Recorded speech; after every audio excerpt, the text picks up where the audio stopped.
Good morning, my friends. I'm back, and the main topic will be on corporate governance and human resource management.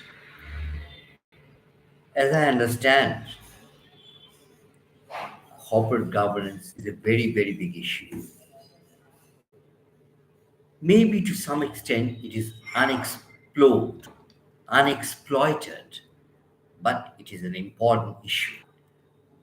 In a nutshell, corporate governance is about keeping the house in order. As I understand, if the house is not in order, business will not expand, will not live up to its expectation.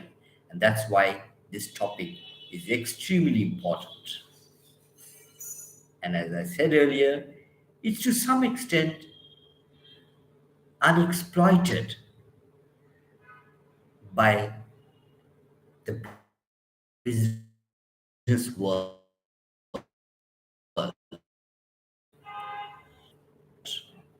The topic has not reached my audience. That's our fault.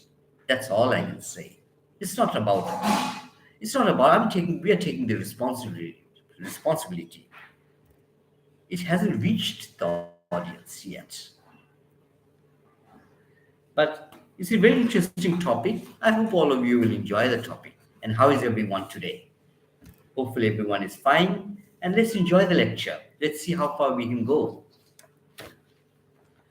Corporate governance is a very intricate HRM or SHRM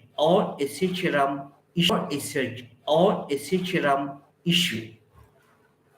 The relationship between corporate governance and human resource management, the point that corporate governance must be formally developed at the earliest possible time because of its significance, which I will explain. Corporate governance is not something static, it moves, but an essential item that must be taken into consideration by the top management and human resource professionals at the earliest possible time of an enterprise. Business is not only about wealth creation, it is also about the protection of wealth. And that's where corporate governance comes. It is not Business is not only about creating wealth, it is about protecting the wealth. How can we protect if our house is not in order? And corporate governance is about the house being in order. I'm not only talking about corporate governance, but I'm talking about good corporate governance that has the potential to project a sound management and market presence. Image is the name of the game.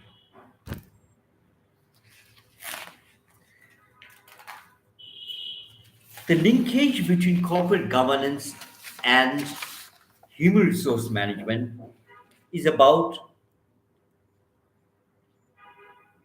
corporate governance is a very much topic of human resource management or strategic human resource management.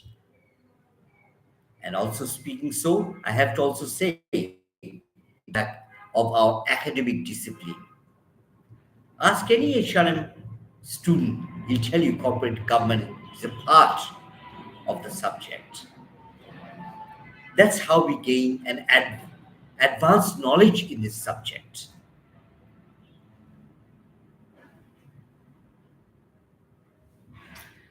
The most HRM is about three concepts, as I've explained earlier: work, workforce, and the workplace. Corporate governance is also about the three W's: work, workforce, and workplace. At a more strategic level, what is corporate governance anyway?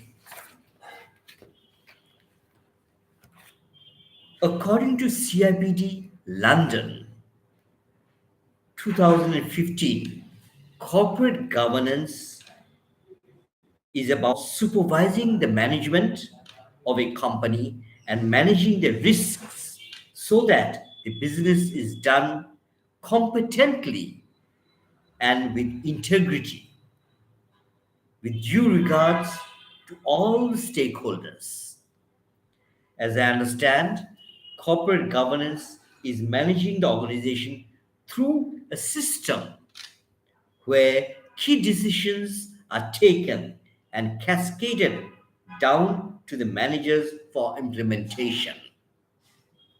I simply see corporate governance as a tool to run the organization smoothly by focusing on key organizational relationships.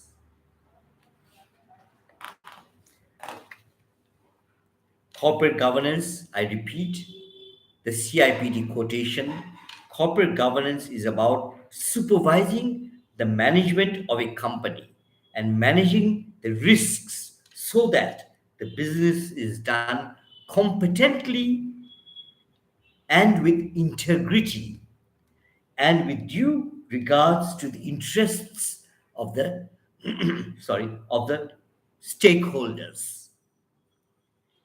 It is a system to manage the enterprise. That's what corporate governance is about.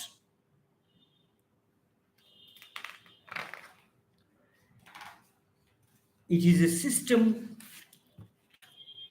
based on relationships among the shareholders, stakeholders, the board of directors, and the non executive directors, the top management, the CEO, and the managing director. What and also the employees. This relationship needs to be structured by corporate governance. What could be the aim of this relatively new applied discipline? To make sure that the organization has in place an appropriate system of control to protect the wealth of the organization, to make sure that too much power is not given to a single person, to ensure a system of accountability, to ensure that the company is managed in the best interest of the organization and the community, to attract investments and the business throughout the world. In a nutshell, to ensure that the house is in order.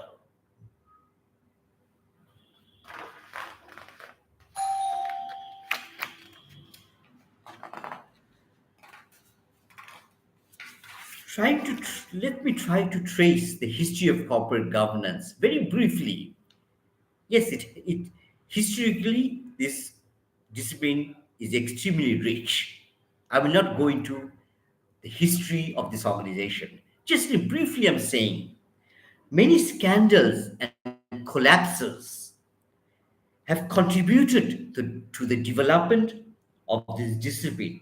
For example, BCCI, the Lehman Brothers, Enroll, the Northern Rock in the United Kingdom, the Barings Bank, and etc. All these mighty giants, once mighty giants, collapsed because they did not have an appropriate corporate governance. That has led to global financial crisis from time to time. And Lehman Brothers is known to have been a major contributor to the global economic problems from which the world still seems to suffer. I repeat, Lehman Brothers. That was the last giant organization to fall apart. Why? To some extent, lack of corporate governance. Had the corporate governance been strong enough, maybe and only maybe things would have been different. This is a hypothesis only. Corporate governance is applicable to all types of organizations, but the organizations that are registered with the London Stock Exchange have to abide by the principles of UK Corporate Governance 2010, which is about to explain variations or abide by the law. Again, the law of corporate governance depends from country to country.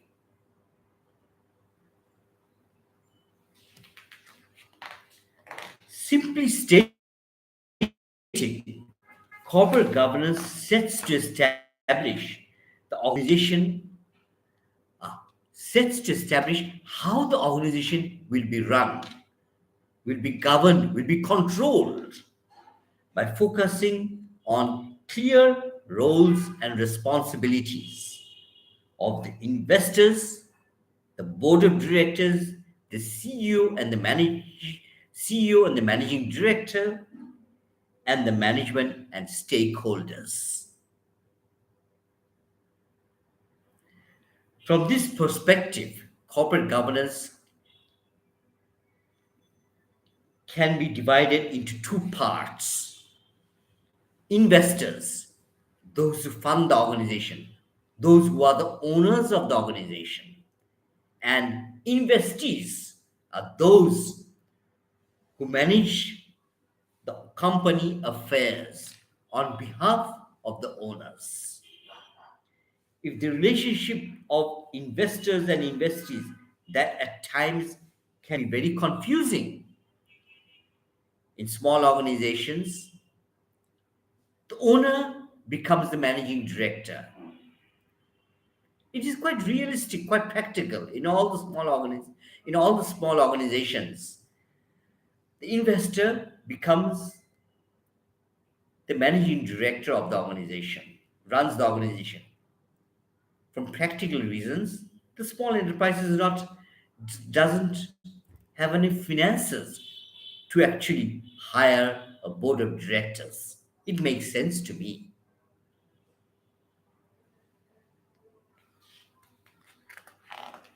Corporate governance as an organizational function should be overseen by the human resource management or strategic human resource management department led by suitably qualified human resource or strategic human resource practitioner. So, some notable theories about this corporate governance: the stakeholder theory, the agency theory, and the stewardship theory. There are many other theories, but these three have caught my attention. I repeat: stakeholder theory, the agency theory, and the stewardship theory. Briefly, I'll be talking about the theories. All the theories have significance.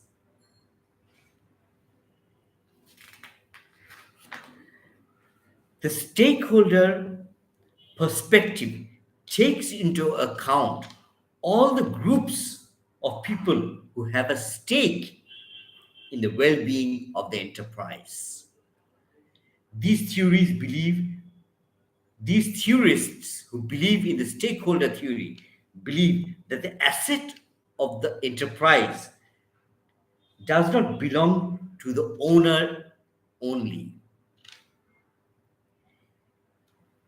Asset is not the issue, it is the benefit That is the main issue in the stakeholder theory. It is the benefit. Who derives the benefit from the organization?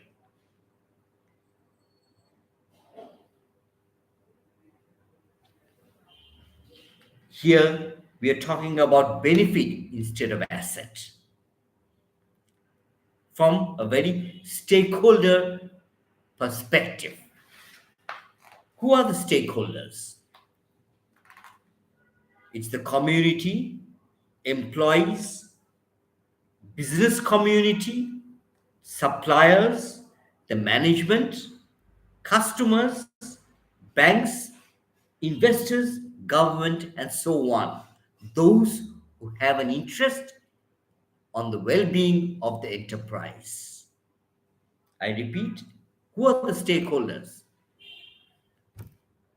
The community, employees, the business community, the suppliers, the management, the customers, the government, and the bank, and so on. Everybody has an interest in the well being of the organization. That's what I mean by stakeholders.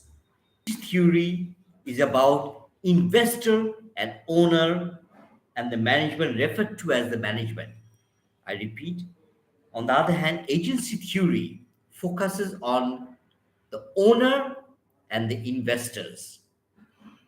They, these theorists seem to separate the two, the owners and the agents or those who work on behalf of the owners and look after the affairs of the organization. The two groups are separated. The theory has been criticized for inviting trouble by the creation of two elite groups, the owner and the management. And the common debate is about asset.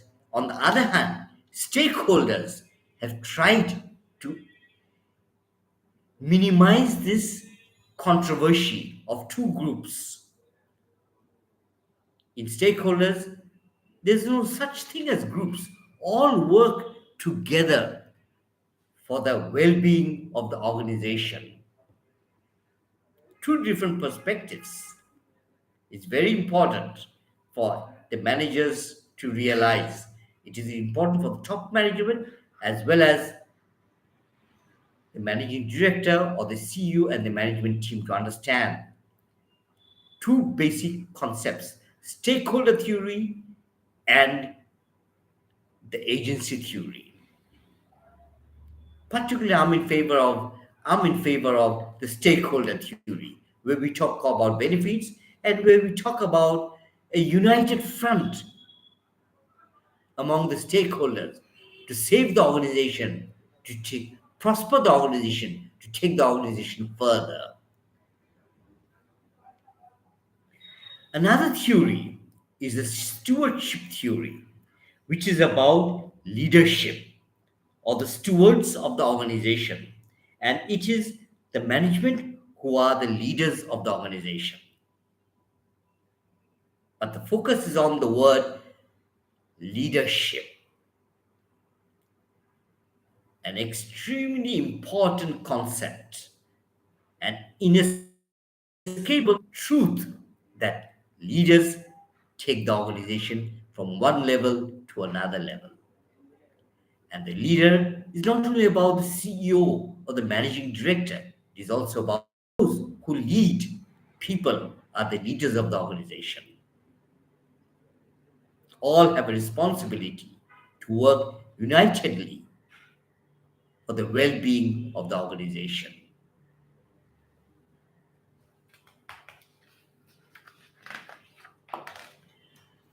But my main, but my corporate governance is about apt leadership at all levels, irrespective of owners, investors, and investees. Each group has a part to play and should provide leadership in their respective roles. Here I take the view that each has a role to play and should play the game by taking the lead role according to the situation and taking a very rational perspective. I would like to attach leadership to the stakeholder perspective to some extent. Apt leadership will be or should be based on the four management principles: transparency, accountability, responsibility, and ethics. These are the four major principles of corporate governance. I repeat: transparency, accountability, responsibility, and ethics. Transparency is about the availability of information to all the concerned parties. There should be no hidden agenda. Lastly, all the relevant people must be must have relevant information. This is what I mean by transparency. Information is not hidden; it's given to those who need the information. Without transparency, the organization has a chance of being criticized. At the same time, there are many demerits of being non transparent. We talk about the concept of trust. Where there is no transparency, this trust to some extent decreases.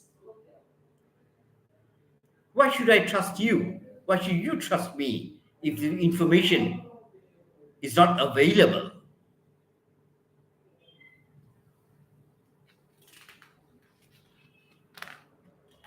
Accountability means there must be accountability within the enterprise.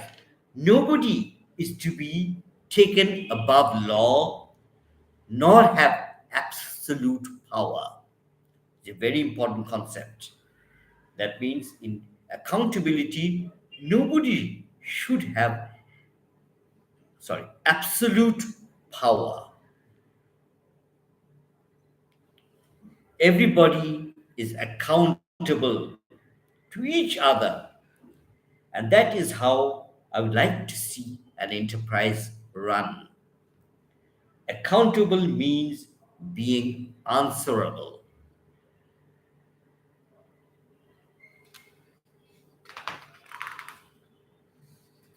There are some in the top management who may think I'm not answerable to anybody. In fact, the top management is answerable to the community, also to the banks, if the bank is engaged. The managing director is accountable to the board of directors. And to become more specific, the managing director is accountable to the chairperson of the board of directors. The board of directors is accountable to the owner of the organization or the funders of the organization. That's how things go. And the managing director takes the lead role in managing the organizational affairs. And he or she has to report to the chairman of the board of directors. But in small enterprises, the owners become the managing director of the organization for financial reasons. It's quite understandable.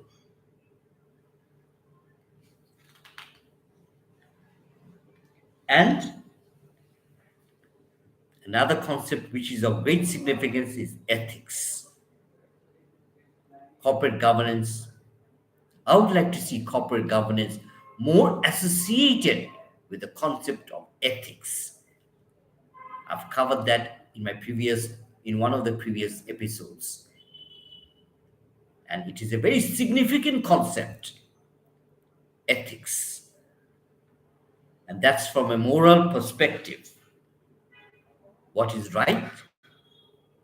I will do what is right. That's about corporate governance. What is right and what is morally right. That's about ethics. I would like to see organizations run ethically. So far, I've just touched on some few related corporate governance concepts.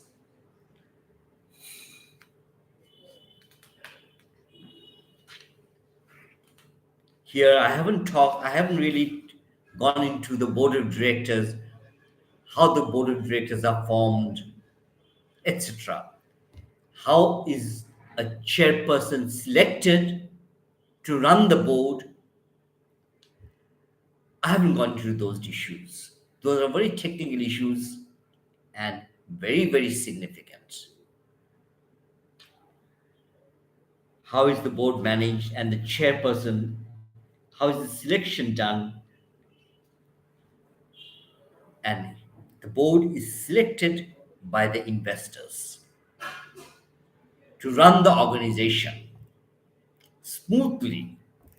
That's what corporate governance is about.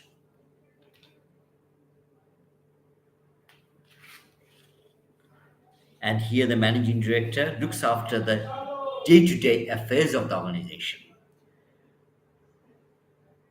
And the managing director reports to the chairperson of the board in a big organization.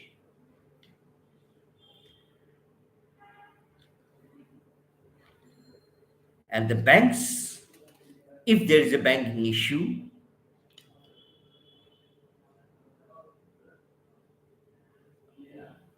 come to the chairperson, and the chairperson has to sort it out, talking to the finance director of the organization.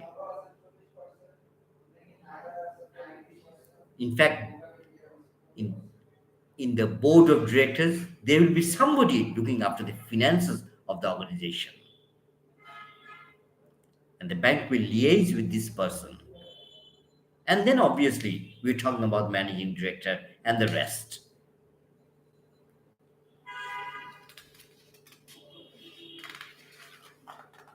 To conclude, corporate governance is a perspective. This perspective is initiated by the top management and cascaded down. For further readings, I recommend Malin A. Christian, 2007. I repeat, I recommend one book. There are many books about corporate governance, but I recommend Malin A. Christian, published in 2007, and the name of the book is Corporate Governance. This is the end, and stay well wherever you are and whatever you are doing. I'll meet you very soon, my friends. So stay away wherever you are. Have a nice time. Goodbye.